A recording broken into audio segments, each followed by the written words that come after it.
자, 오늘은 우리 사도행전 15장 말씀입니다. 사도행전 15장인데요.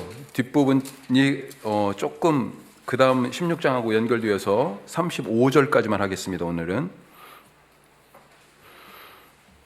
자, 14장까지는 13장, 14장은 바울과 바나바가 중심이 된 안디옥 교회가 파송한 1차 전도단, 바울의 우리가 1차 전도행이라고 하는 내용을 우리가 봤어요.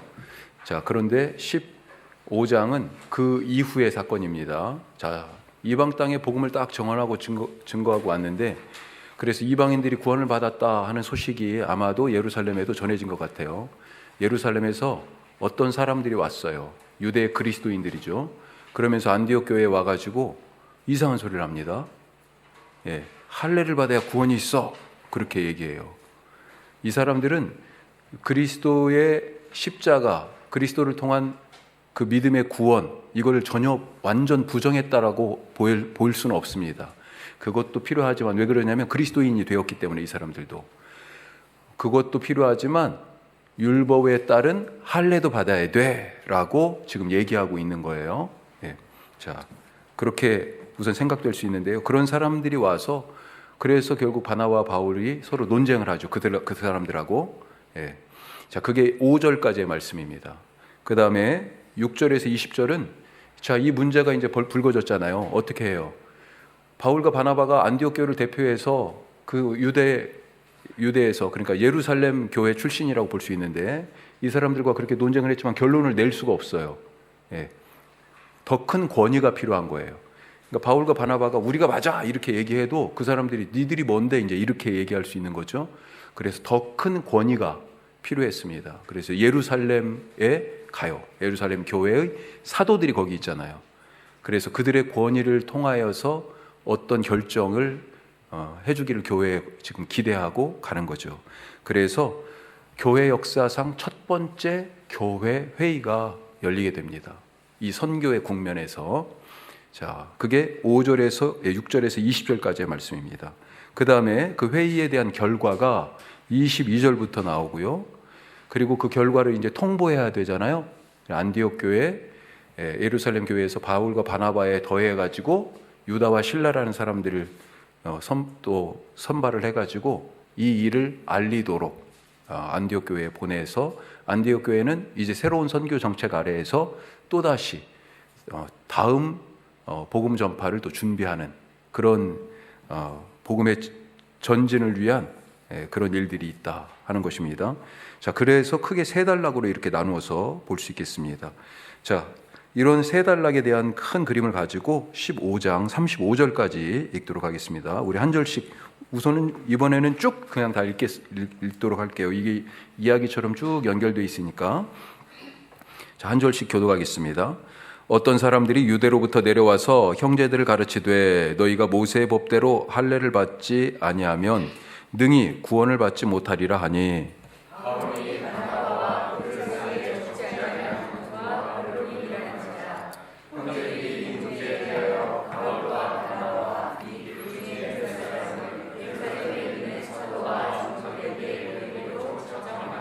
그들이 교회의 전송을 받고 베니게와 사마리아로 다니며 이방인들이 주께 돌아온 일을 말하여 형제들을 다 크게 기쁘게 하더라.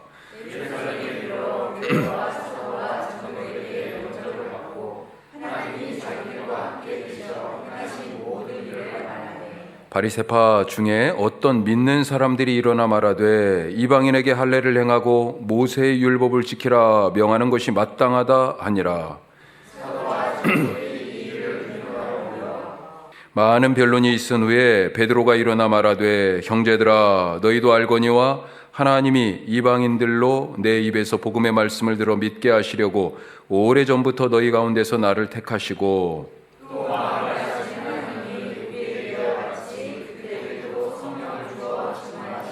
믿음으로 그들의 마음을 깨끗이 하사 그들이나 우리나 차별하지 아니하셨느니라.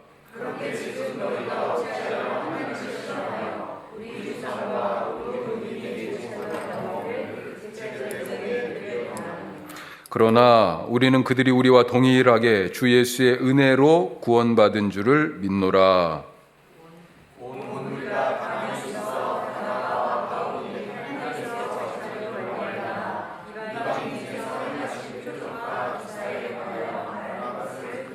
말을 마침에 야고보가 대답하여 이르되 형제들아 내 말을 들으라.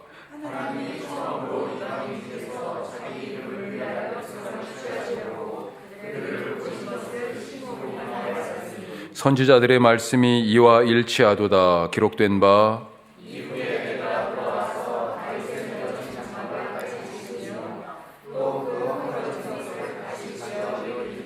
이는 그 남은 사람들과 내 이름으로 일컬음을 받는 모든 이방인들로 주를 찾게 하려 함이라 하셨으니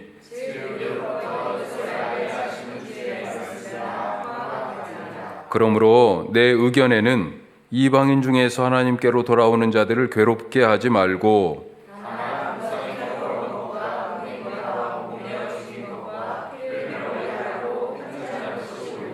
이는 예로부터 각 성에서 모세를 전하는 자가 있어 안식일마다 회당에서 그 글을 읽음이라 하더라.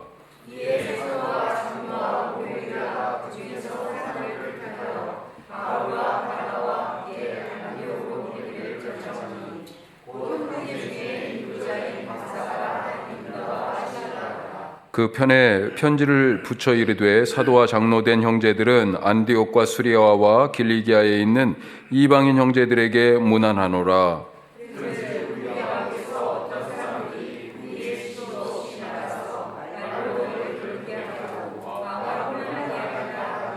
사람을 택하여 우리 주 예수 그리스도의 이름을 위하여 생명을 아끼지 아니하는 자인 우리가 사랑하는 바나바와 바울과 함께 너희에게 보내기를 만장일치로 결정하였노라.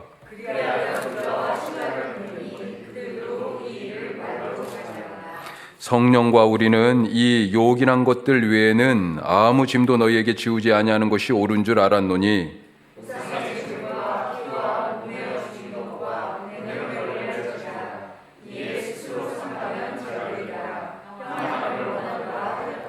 그들이 작별하고 안디옥에 내려가 무리를 모은 후에 편지를 전하니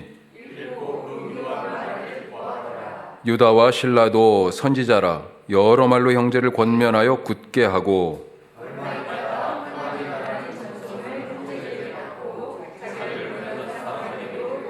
같이 합니다. 바울과 바나바는 안디옥에서 유하며 수다한 다른 사람들과 함께 주의 말씀을 가르치며 전파하니라. 아멘. 아멘. 자, 우리 앞에 다시 1절로 가서요. 유대에서 온 그리스도인들 중에 구원에 대하여서 지금 충격적인 말을 던졌죠. 자, 뭐라고 얘기했습니까? 할례 없이는 구원이 없다. 모세의 율법을 따른 할례 없이는 구원이 없다. 자, 그게 안디옥 교회에 충격파를 던졌어요. 분명히 지금 바울과 바나바는 은혜로 구원을 얻었다라고 그렇게 가르치고 예수의 이름을 믿음으로 구원을 얻는다고 전파했는데 갑자기 할례를 들고 왔어요. 자, 2절. 자, 이것 때문에 지금 논쟁하다가 바울과 바나바를 그래서 예루살렘에 파송했고 3절에서 5절. 왜 아까 파송했다고 그랬어요? 논쟁의 끝이 안 나요. 그래가지고 더 큰 권위가 필요했습니다. 자, 3절에서 5절은 예루살렘 교회 사람들이 영접하죠. 바울과 바나바를. 그리고 바울과 바나바가 그동안 전도 여행에서 거둔 성과들을 또 쭉 얘기하고 그리고 그런데 이 예루살렘 교회에서 이제 드디어 그 부분에 대해 논의를 하는데 5절에 보시면 어떤 일이 있어요. 앞에 보면 바리새파 중에 어떤 믿는 사람들이 일어나 말하되 그러면서 이 논지의 핵심이 나옵니다. 이방인에게 할례를 행하고 모세의 율법을 지키라. 그것이 마땅하다. 아주 단호하게 얘기하죠. 자, 이런 주장들이 막 있었단 말이죠. 자, 이제 본격적으로 교회 회의가 시작됩니다. 6절부터 크게 두 단락으로 나눠볼 수 있습니다. 먼저는 베드로의 발언이 있어요. 그 다음에 12절부터는 13절부터는 예수님의 동생 야고보. 이 야고보는 예수님의 동생입니다. 제자 야고보 아니에요. 제자는 이미 죽었어요. 제자 야고보는 12장에서 헤로데에 의해서 죽임을 당했습니다. 그 사이에 12절에 바나바와 바울이 자기들의 전도 여행에 대한 성과, 그 다음에 거기에서 있었던 여러 기적과 표적과 기사들을 얘기하는 그런 부분들이 있어요. 자, 그런데 크게 두 단락으로 베드로가 얘기하고 그 다음에 야고보가 얘기해요. 자, 그런데 지금 여기 사도행전에서는 베드로와 야고보 얘기만 이렇게 길게 나와 있지만 아까 5절에서 나와 있는 것처럼 율법을 옹호하고 할례를 받아야 구원이 완성된다라고 주장하는 사람들의 얘기들이 많이 있었을 거예요. 그 얘기는 짧게 한 절로 축소했어요, 지금 보니까. 그런데 이 구원에 대하여서, 이 부분에 대하여서 베드로와 야고보에 대한 의견은 좀 길게 기록되어 있다. 자, 베드로의 발언을 한번 볼까요? 7절에 뭐라고 되어 있습니까? 하나님이 이방인들에 대한 이방인 구원 계획을 위해 나를 택하신 줄 너희들 알잖아. 그렇게 지금 얘기해요. 그러면서 8절 이방 사람들에게도 성령을 주셨다. 성령 동그라미. 중요한 단어입니다. 자, 왜 그러냐면 우리가 그동안에 이 사도행전 계속 이렇게 보면서 사마리아 땅에 먼저 스데반 집사님이 박해로 순교한 게 7장입니다. 사도행전 7장. 그리고 나서 교회가 흩어졌잖아요. 제일 먼저 가까운 곳이 어디예요? 사마리아로 갔어요. 사마리아. 빌립 집사님이 갔잖아요. 그리고 나서 나중에 베드로와 요한이 또 파송받았습니다. 그때 베드로와 요한이 갔을 때 무슨 일이 있었어요? 기도하니까 성령이 임했어요. 성령이. 그 성령이 임한 얘기. 왜 성령이 임한 걸 강조하냐면 거기에서 예루살렘 교회가 처음에 교회가 된 원동력이 뭐예요? 이유가 성령 강림 사건이에요. 그들과 똑같은 성령이 지금 사마리아에도 임했다. 이게 아주 중요한 겁니다. 네. 그런 일들이 또 어디에 있어요? 고넬료의 집에 똑같이 또 성령이 임하셨어요. 성령이 임하셨는데 내가 세례를 왜 못 줘? 이렇게 얘기했어요. 베드로가. 예. 자, 그게 뭐예요? 사마리아 사람도 이방인 고넬료도 또 먼저 예수 믿은 예루살렘 교회 성도들도 똑같은 성령을 받았다라고 하는 건데 지금 베드로가 그 얘기를 하고 있는 것입니다. 예. 자, 이방인들에게도 성령을 주셨다. 그리고 그렇게 해가지고 따지고 보니까 지금 구원을 누구에게는 주고 누구에게는 안 줘요? 아닙니다. 이 구원은 보편적인 복음이다. 예. 그래서 차별이 없는 복음. 차별이 없는 복음. 9절 끝에 보십시오. 그들이나 우리나 차별하지 않으셨다. 은혜에 있어서 차별이 없어요. 그러면서 11절에 뭘로 구원받았다고 되어 있습니까? 예수님의 은혜로 구원받았다. 예. 악인도 선인도 똑같이 비를, 똑같이 해를, 그게 하나님의 법칙입니다. 하나님이 안 주셨다고 얘기할 핑계가 없어요. 모든 만물에 다 하나님의 은혜가 부어져 있어요. 자, 그런데 이 베드로가 그러니까 한 얘기는 전부 뭐예요? 크게 자기의 경험에 근거한 얘기를 하고 있어요. 그러면서 이방인에게도 똑같은 성령 주시고 이방인들에게도 차별 없이 은혜를 부어주셔서 구원하셨다. 이런 얘기를 하고 있는 거예요. 그들도 교회가 될 수 있다. 이걸 자기의 경험에 근거해서. 자, 그런데 야고보는 어떻습니까? 예수님의 동생 야고보는 뭐에 근거해서 얘기해요? 지금 성경 딱 보니까 벌써 말하자마자 뭘 얘기해요? 먼저 베드로에게 나도 동의해. 그러면서 15절부터는 뭘 얘기해요? 성경책 봐봐. 이렇게 얘기합니다. 성경에 근거해서 야고보가 얘기합니다. 이번에는. 자, 그래서 성경에 보니까 이방인 구원된다고 돼 있잖아. 이미. 그거예요. 예. 자, 그러면서 결론적으로 뭐예요? 그러면 이렇게 합시다. 그러면서 중재안을 4가지 제시하죠. 자, 그렇게 교회 회의가 이제 마무리가 돼갑니다. 결론을 내야 되잖아요. 자, 22절부터 보면 이제 결론을 그 야고보, 주의 동생 야고보의 중재안을 받아들입니다. 예, 받아들여요. 그러면서 편지를 쓰자 그러면 안디옥 교회뿐만 아니라 시리아, 길리기아, 다 그 이방인 교회 지금 이방인 지역의 이방 땅에 세워진 교회들에게, 그리스도인들에게 편지를 쓰자. 그러면서 안디옥 교회에 우선 보내는 거죠. 자, 전달자로 2명을 선택하고 우리가 왜 이 편지를 쓰게 됐는지 경과를 얘기합니다. 우리가 위임하지도 않고 부탁하지도 않은 사람들이 당신들한테 가가지고 이상한 소리 했다면서요? 뭐 그런 얘기 하는 겁니다. 미안하다는 얘기는 없지만 그 사람들 믿을 만한 사람 아닙니다. 우리가 공식적으로 보낸 사람이 아닙니다. 일종의 해명을 하는 거죠. 자, 그리고 우리가 어떻게 이 일에 대하여 정리했습니다.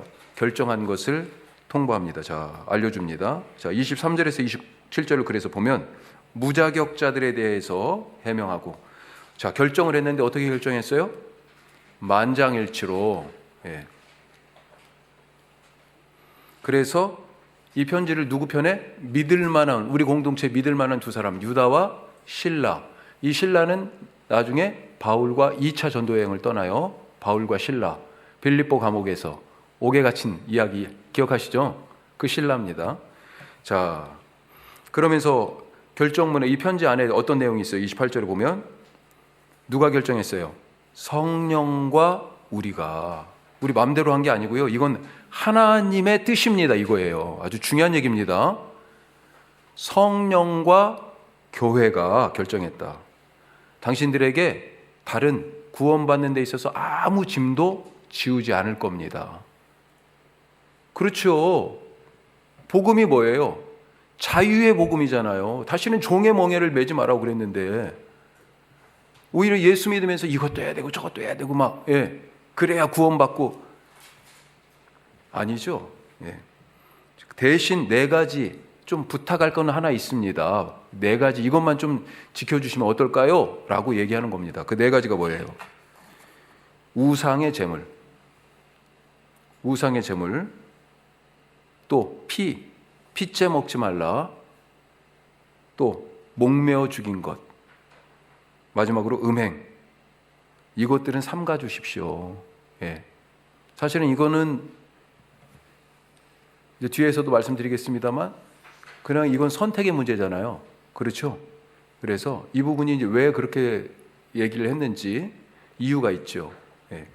자, 마지막 30에서 35절은 그래서 편지가 결국 전달이 되고 그걸로 인하여서 이제 바울과 바나바는 이제 선교적 기반이 다시 또 선교 여행을 갈 그런 기초가 마련됐잖아요.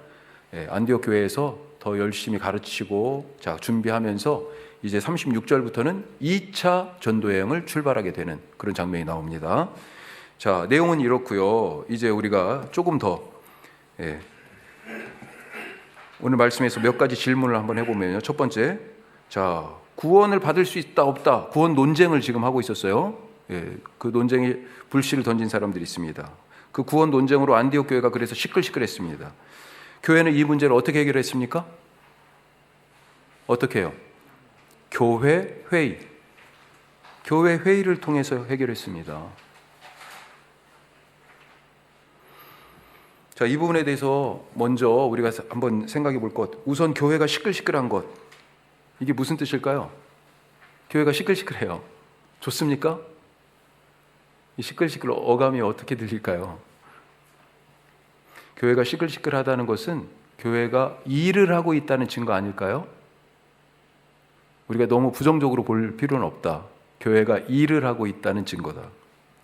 아무 일도 하지 않았으면 시끄러울 일도 없을 것입니다. 그래서 때때로 저도 아무 일도 하지 말까? 그런 생각이 들어요. 뭔가를 하면 거기에 대해서 이 목사님 왜 이런 걸 했어요? 아니면 왜 이렇게 했어요? 막 이런 얘기를 괜히 듣거든요. 아무 일도 하지 않으면 아무 소리도 안 들어요. 예. 자, 그러면 안디옥 교회는 무슨 일을 했을까요? 자, 무슨 일을 했느냐를 얘기하기 전에 안디옥 교회가 어떤 교회인지 우리가 알지만 다시 한번 살펴보죠. 구성원 먼저. 처음 출발이 어떻게 됐어요? 스데반의 순교로 박해 때문에 예루살렘 교회 교인들이 흩어졌습니다. 자, 이 흩어진 사람들은 기본적으로 유대인들이에요. 유대 그리스도인들입니다. 그렇죠. 예루살렘 교회 구성원 자체가 원래 유대인들이었잖아요. 그런데 이 유대 그리스도인, 이 유대인들이 둘로 또 나뉠 수 있어요. 사도행전 6장에 나옵니다. 예루살렘 교회가 처음으로 갈등한 게 있어요. 문제가 생겼어. 뭐 때문에요? 히브리파 사람들과 헬라파 사람들이, 자기들의 과부들이, 특히 헬라파 과부들이 매일 구제에 빠져. 그것 때문에. 그러니까 유대인들이에요, 둘 다. 근데 왜 히브리파, 헬라파 불러요? 혈통적으로는 유대인인데 태어나서 자란 곳이 이 본토, 유대 땅인 사람들은 히브리파. 예. 그 다음에 유대인이지만 어디서 태어났어요? 이방 땅의 이민이라고 생각하면 돼요. 교포예요, 교포. 예. 바울이 그런 사람이잖아. 바나바도 그런 사람이고. 교포 유대인이에요. 예. 이걸 우리는 좀 유식한 말로 디아스포라 이렇게 얘기하죠. 교포입니다.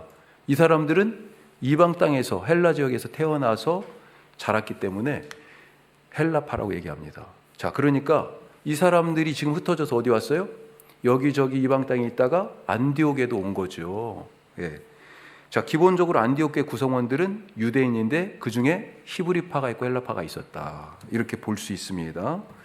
자, 이 유대 그리스도인들에게는 히브리파든지 헬라파든지 율법 준수는 아주 자연스러운 것이었어요. 왜 그러냐면 다 어려서부터 할례를 받고 여러 법, 예를 들면 안식일법, 정결법 이거 나름대로 지키면서 자라왔습니다. 따라서 굳이 이들에게 할례나 율법 준수 꼭 해야 돼 이런 얘기를 할 필요가 없었어요. 자, 그런데 이들이 박해를 피해 간 곳에서 뭐 했습니까? 이방인들에게 드디어 복음을 전하기 시작한 거죠. 그렇게 해서 생긴 교회가, 첫 번째 교회가 안디옥 교회입니다. 안디옥 교회. 자, 이방 땅에 교회가 생겼다는 소식을 예루살렘 교회가 듣고 누구를 보냈어요? 그때 처음으로 보낸 사람이 바나바예요. 바나바를 보냈어요. 바나바가 와서 이 안디옥 교회를 목회하다 보니까 자기 혼자는 너무 벅차요. 그래서 생각난 사람이 있어. 누구? 고향 땅의 낙향에 있는 바울. 그래서 바울을 가서 고향까지 가가지고 바울을 데려다가 1년간 같이 목회를, 공동 목회를 합니다. 그 이야기가 사도행전 11장에 쭉 나와요. 예. 자, 그러면서 이제 이방인 교인들이 안디옥 교회에 더 들어오게 된 거죠. 그리고 이 두 사람은 1년 후에 뭐 했어요? 안디옥 교회로부터 파송을 받는, 참 이게 대단한 사람이에요. 교회에서요, 안디옥 교회에서 누구를 파송했어요? 그 교회에 가장 필요한 사람을 파송한 거예요. 예. 바울과 바나바가 먼저 파송됐어요. 그래서 어디로 갔어요? 이방 땅에 돌아다닌 거 아니에요, 이방 땅에. 그렇게 전도 여행을 했습니다. 자, 이 전도 여행으로 이방 땅에 많은 신앙의 공동체가, 교회가 세워지게 된 거죠. 자, 이런 점에서 이 안디옥 교회를 어떤 교회라고 규정할 수 있어요? 우선 그 구성원 자체가 유대 그리스도인, 그 안에는 헬라파와 히브리파가 있고 또 이방인 그리스도인이 있다. 이걸 우리식으로 요즘 뭐라고 얘기할 수 있어요? 다문화 교회, 멀티컬처럴 처치, 혹은 다민족 교회, 예, 멀티 에스닉 처치, 이렇게 얘기할 수 있어요. 예. 뿐만 아니라 지금 뭐 했어요? 교회가 처음부터 선교를 받아서 세워졌잖아요. 그렇죠. 그리고 나서 자기들이 선교를 하네. 본보기로. 선교적 교회였다. 선교적 교회. 선교 지향적. 선교가 본질인 그런 교회였어요. 자기들이 이방인이었지만 복음을 전해받은 그 받은 은혜를 그대로 복음 전파로 갚아나가는 선교적 교회였다. 자, 이런 안디옥 교회, 유대 땅에서 그리스도인들이 와가지고 율법과 할례 없이는 구원도 없어, 이렇게 충격적인 말을 던진 것입니다. 만약에 스데반의 박해로 흩어져서 안디옥에 온 이 신자들이 유대인들에게만 복음을 전했다면 어땠을까요? 바울과 바나바를 이방 땅에 파송하지 않았다면 어떻게 됐을까요? 최초로 선교사로 파송한 교회예요, 안디옥 교회가. 만약에 이 교회가 전도하지 않았다면 어떻게 됐을까요? 그래서 안디옥 교회가 비록 이방 땅에 있지만 유대인들에게만 복음을 전하는 유대인 공동체의 교회였다면 어땠을까요? 교회가 성장했을까요? 하나님 나라의 복음이 땅끝까지 갔을까요? 땅끝에 있던 사람들이 예수 그리스도의 이름과 십자가 부활을 들었을까요? 교회가 일을 했기 때문에 지금 시끄러운 것입니다. 그래서 이방인들이 구원받고 교회 안에 들어왔기 때문에 그래서 시끄러운 거예요. 아무 일도 안 하면 조용합니다. 때로는 교회 안에 이런저런 논쟁이 있는 것, 그것은 그런 점에서 교회가 살아있다는 증거, 열심히 일하고 있다는 증거 아닌가. 자, 조금 더 다른 점에서 또 보면 종종 이런 논쟁을 갈등 혹은 분쟁으로 인식해서 서로 의견이 다른 것을 너무 불편해하고 그래서 피하거나, 이런 상황 자체를, 갈등하는 것 같은 이런 상황 자체는 나쁜 거야 라고 평가하는 경우도 있습니다. 나쁜 경우가 있긴 있어요. 예, 나쁜 경우가 있어요, 진짜. 하지만 어떤 부분들은 좀 달리 봐야 된다. 교회는 역사적으로 논쟁을 통해서 교회 역사에 수많은 논쟁들이 있었습니다. 그 논쟁을 통해서 신학을 정립해왔고 교회를 세워왔습니다. 건강한 교회로. 논쟁은 하나님이 사용하시는 진리를 찾아가는 과정이고 바른 교회를 세우시는 하나의 방편이다. 역사적으로 잠깐 얘기를 하면, 이제 이 사도행전의 교회회의 이 15장 이거 빼놓고요, 이제 기독교가 로마 제국의 그 공인된 종교가 됐잖아요. 예. 그리고 나서 첫 번째로 교회 회의가 소집됩니다. 물론 이제 정치적인 이유도 있어요. 그렇지만 그건 다 그냥 감안하고 325년에 니케아, 소아시아의 니케아라고 하는 곳에서 첫 번째 교회 회의가 있는데, 여기에서 논쟁이 치열했어요. 모인 이유가 있습니다. 아니요, 콘스탄티누스는 사실은 자기는 신앙이 없어. 그런데도 기독교를 국교회로 받아들였어. 예, 우리가 공인 종교로 할 거야. 예, 로마 제국이 받아들였어요. 왜 그럴게요? 아니, 이놈의 종교는 그렇게 박해하고 앞에 황제들이 계속 박해했잖아요.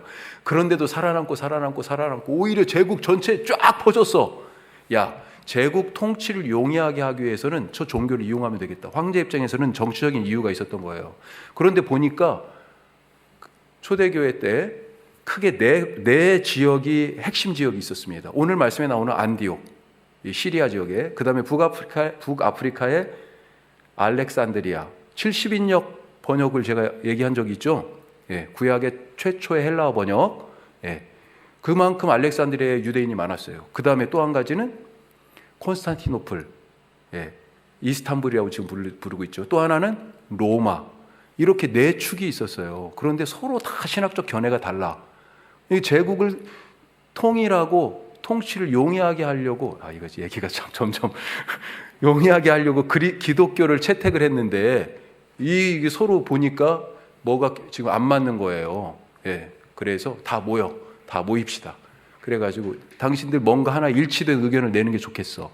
사실은 그런 의도가 좀 있었어요. 하지만 하나님은 그런 의도까지도 사용하셨죠. 그래서 첫 번째 교회 회의에서 정해진 얘기가 뭐냐? 예, 삼위일체에 대한 기본적 근거가 마련된 얘기가 있어요. 논쟁을 통해 가지고 그게 만들어졌습니다. 그냥 만들어진 게 아니에요. 이후에 4세기에는요, 뭐 도나투스 논쟁 이런 게 있습니다. 지금 제가 대표적인 뭐 한두 개만 말씀드리는데, 자세히 이거는 말씀 안 드릴게. 자, 그리고 나서 이런 일들을 통해 가지고 뭐예요? 교회가 어떻게 세워져 가고 우리가 믿는 것이 무엇인가? 그래서 삼위일체론이, 기독론이 예수님이 누구신지, 예, 성령님은 누구신지, 이런 고백들이 조금 더 구체적으로 가능하게 된 거예요. 이런 논쟁을 통해서. 15장은 이런 논쟁을 교회가 이런 논쟁을 어떻게 품고 또 바른 길을 찾아갈 수 있는가, 이런 것을 보여주는 이런 교회 회의 전통의 좋은 출발점이다. 하지만 꼭 의견이 일치를 꼭 이루었던 것은 아닙니다. 예를 들면 거의 뭐 교회에서는 이런 얘기 잘 못 들어보시지, 그렇죠? 성상 파괴 운동이 있었어요. 성상 파괴, 이 성상이 있잖아요. 예. 서방교회에서는, 동방교회에서는 성상이 이게 우상이다 그래가지고 한때 파괴를 했습니다. 서방교회는 그와 반대 의견을 갖고 있었어요. 왜 그러냐? 자, 그림을 딱 보면 그림이 성화 혹은 성상은 어떤 의미를 갖고 있을까요? 예전에 책이 있었어요? 없었습니다. 이 말씀을 이렇게 쉽게 볼 수 있었을까요? 없었어요. 그럼 신앙을 뭘로 배웠을까요? 종교개혁 이전 시대만 해도 뭐였어요? 책이 없었어요. 특별한 사람들만, 사제들만 필사한 성경을 봤단 말이죠. 그렇죠? 그런데 종교개혁 같은 경우가 확 들불처럼 번질 수 있었던 이유가 뭡니까? 때마침 인쇄술이 발달해가지고 엄청난 일이죠. 예전에는 그러면 사람들은 신앙을 어떻게 고양했을까요? 그림이나 성상이 그래서 아주 중요한 것입니다. 그걸 단순히 그렇게 추구할 수 있는 게 아니에요. 신앙을 고양하기 위하여서 필요한 것이었어요. 그런데 이거 우상숭배다 그래가지고 막 깨부쉈잖아요. 동방교회와 서방교회가 입장이 확 달라진 거예요. 나중에 동서방교회가 1554년에 분열을 하게 돼요, 공식적으로. 그런데 그때 이 분열에 아주 단초가 되는 하나의 씨앗이 바로 이 성상에 대한 완전히 다른 관점. 또 뭐 다른 몇 가지가 있습니다. 자, 그런데 예를 들면 그런 거예요. 이건 논쟁을 해도 결국은 합의를 못 이루었어. 그래가지고 교회 분열로까지 가게 되는 그런 부분이 있었죠. 무엇보다도 종교개혁이 그렇죠. 종교개혁. 루터가 95개조 반박문을 사실은 뭐 하려고 붙였습니까? 개신교회, 소위 프로테스탄트 교회를 만들려고 그걸 붙인 거예요? 아니에요. 우리 얘기해 봅시다. 얘기해 보자고 사실은 써붙인 겁니다. 그게 전통이었고 얘기의 토론의 주제를 쓴 거예요. 지금 이렇게 면벌부를 시행해도 되는 거냐? 이게 성경적이냐? 그걸 지금 얘기하고 있는 것입니다. 논쟁하죠. 그런데 교회가 그 논쟁을 품었어요? 그때 당시에 교회가 논쟁을 품지 않았어요. 그래가지고 결국은 어떻게 됐어요? 그것이 점점 더 커져가지고 프로테스탄트 교회, 우리 개신교회가 출발하게 된 거죠.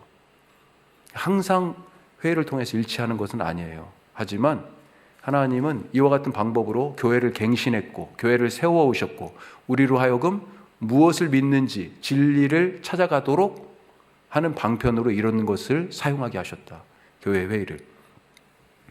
자, 그러면 지금 현재 우리 교회들은 어떤가? 그걸 한번 생각해 봐야죠. 우리 교회는 어떻습니까? 어떤 교회예요? 어떤 분들은 어떤 목회자들이, 목사님들이 저한테 조언하기를 회의 그렇게 많이 하지 마. 회의가 유익하지 않아. 그래서 어떤 목사님은 당회를 안 열어요. 1년에 한 번. 꼭 필요한 것만. 재직회도 안 열어. 쓸데없는 얘기가 계속 나온다고. 하지만 논쟁을 피할 이유가 없다. 그렇게 생각합니다. 다만 전제되어야 할 것이 있어요. 전제되어야 할 것이 뭐냐? 겸손한 자세로 경청하고 서로에 대해. 왜? 하나님이 누구를 통하여 말씀하실지 모르니까요. 그건 저 집사님이 얘기하는 거나 저 권사님이 얘기하는 거나 저 목사님이 얘기하는 거나 그 어느 한 사람이 얘기하는 게 아니고 하나님이 그를 통하여서도 말씀하실 수 있으니까. 그렇죠? 그래서 겸손한 자세로 경청. 아주 중요하다고 생각합니다. 첫 번째 덕목이라고 생각해요. 또 한 가지는요. 오늘 말씀해 보니까 지금 바리새인 중에 그리스도인들이 있었잖아요. 그들이 할례를 통해서 율법을 지키고 할례를 받아야 구원받는 거지 계속 주장하죠. 한두 명이 아니었을 거예요. 아까도 말씀드렸지만 지금 예루살렘 교회는 다 유대인이라니까요. 예. 그들이 다 율법적 배경을 갖고 있다가 예수를 믿게 된 거예요. 그런 주장을 대부분이 했을 겁니다. 그런데 누가 지금 얘기합니까? 베드로가 경험에 근거해서, 야고보가 말씀에 근거해서. 그리고 결론이 어떻게 됐어요? 이게 지금 몇 대 몇으로 됐겠어요? 만장일치라고 돼 있긴 한데 나중에 이게 사실은 이 사도나 야고보의 권위에 이때 그냥 이 사람들이 그냥 가만히 결국은 입 다문 거지. 왜 그러냐면 나중에 거짓 교사라고 하는 사람들이 바울의 다른 편지들에 다 나타나잖아요. 그 사람들이 다 가가지고 계속 율법 지켜야 된다라고 얘기한 게 나머지 바울 서신에 다 나옵니다. 계속해서. 없어진 게 아니에요. 순복한 게 아니에요. 그럼에도 불구하고 오늘 우리가 볼 수 있는 긍정적인 건 뭐냐? 영적 지도를 따랐다라고 하는 것. 영적 지도. 제가 여러분들 10분이 계시는데 10분은 다 이 얘기를 하는데 저는 그렇지 않은 얘기를 할 수 있어요. 예. 그게 만약에 당회에서 그러면 어떻게 되겠어요? 부결이에요. 아니면 그분들 의견으로 따라가야 돼. 다수결의 함정입니다. 때로는 목사가 그런 부분들에 대해서 목사님이 아닌 것 같은데 생각이 들 수 있어요. 그럼에도 불구하고 당부드리기는 어떤 때는 그런 영적 지도와 결정에 좀 따라주시면 좋겠다, 이런 생각도 합니다. 마지막 세 번째 뭐예요? 결정에 순종. 자, 이건 영적 지도를 따랐고요. 하여튼 결론이 났어요. 그렇죠? 났어요. 그럼 어떻게 해야 됩니까? 더 이상 다른 얘기가 없어야지. 그 결정에 대하여 따라가는. 논의하기 전에는요, 결정하기 전에는 논의의 과정에서는 어때요? 이 얘기도 나올 수 있고 저 얘기도 나올 수 있죠. 하지만 뭐가 딱 정해지면 그냥 거기서 이제는 끝나야 되는 거죠. 그리고 다시 또 그 문제가 뭔가 다시 논의해야 될 때는 또 다시 얘기할 수 있겠죠. 하지만 뭔가 결정이 딱 됐는데 뒤에서 자꾸 얘기가 들린다고 그러면 결정을 왜 해요? 그리고 그런 방식으로 할 필요가 없어, 그러면요. 그러니까 자꾸 어떤 분들은 뭐라고 그래요? 회의하지 마 라고 얘기하는 겁니다. 예. 자, 그 다음에 두 번째 질문. 누가 할례를 구원의 필수 조건으로 주장합니까? 누구예요? 바리새인들이죠. 바리새인들. 자, 그리고 그러면 은혜와 할례는 어떤 관계인가? 할례를 꼭 받아야 된다고 그러니까, 자, 은혜를 다른 말로 구원, 그 구원의 은혜가 먼저요. 할례는 그 다음이다.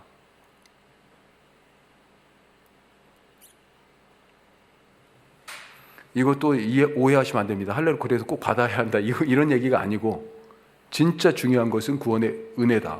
예. 자, 은혜와 율법, 은혜와 할례, 무엇이 먼저일까요? 왜 우리가 율법을 주셨는지, 하나님이 주셨는지 그걸 생각해 볼 수 있잖아요. 왜 주셨어요? 출애굽을 생각하면 하나님이 자기 백성 구원해서 광야 시내산으로 이끌으셨고 거기서 약속을 하죠. 언약을 맺습니다. 어떤 언약이요? 너희는 내 백성이 되고 나는 너희의 하나님이 될 거야. 그렇게 서로 상호 쌍방 계약을 맺어요. 그리고 그 계약서가 뭐예요? 일종의 십계명, 이런 거죠. 이 십계명의 얘기가 뭡니까? 앞으로 하나님의 백성으로 합당하게 어떻게 살아가야 하는지, 그 약속에 따른 삶을 거기다가 서술해 놓은 거죠. 그게 바로 율법입니다. 뭐가 먼저 있었어요? 약속이 먼저 있었고요. 그 이후에 바로 이 율법이 주어진 것입니다. 구원 사건이 먼저 있었잖아요. 홍해를 건너서 먼저 구원하셨잖아요. 그렇죠? 구원 사건, 은혜가 먼저였고 그 다음에 율법은요? 그 나중이에요. 시내산에서 율법은. 율법 때문에 하나님의 백성이 된 것이 아니라 율법 때문에 이들이 하나님께 선택받은 것이 아니에요. 아브라함 경우를 봐도 그러지 않습니까? 아브라함에게 할례를 명한 장이 창세기 17장입니다. 그런데 하나님이 아브라함 택하신 게 언제예요? 갈대아 우르에 있을 때 이미 택했잖아요. 그렇죠? 그 이전에 이미 약속하셨잖아요. 어떤 약속하셨습니까? 크게 두 가지. 자, 어떤 약속하셨어요? 아브라함에게 자녀에 대해서 약속하셨잖아요. 또 뭐에 대해서 약속하셨어요? 땅에 대해서 약속하셨잖아요. 잊지 마세요. 두 가지. 그 자녀가 뭐예요? 약속의 자녀잖아요. 약속의 자녀. 우리가 바로 그 약속의 자녀잖아요. 땅은 뭡니까? 팔레스타인 그 땅이라고 얘기했어요? 아니죠. 어떤 땅입니까? 근본적으로는 잃어버린 땅이에요. 에덴 동산이야, 에덴 동산. 그렇죠? 하나님이 다스리는 땅. 지금 어디 살아요? 아브라함이. 하나님의 다스림이 아닌, 죄가 다스리는 땅에 살잖아요. 거기서 너의 고향, 본토, 친척, 아버지 집, 그 땅을 떠나서 어디로요? 내가 너에게 보여줄, 지시할 내 땅, 잃어버린 그 에덴, 나와 함께 살던 그 땅, 그걸 얘기한 것입니다. 그 약속을 언제 주셨어요? 할례가 있기 전에. 그리고 율법은요? 모세를 통한 율법은 그로부터 400년 후에. 약속이 먼저였어요. 약속이 먼저. 자, 그러니까 율법은 뭐예요? 은혜와, 구원의 은혜와 하나님의 약속을 담은 그릇입니다. 그릇이에요, 율법은. 그런데 예수님이 오셔서요, 새 은혜를 부어주세요. 새 약속을 하십니다.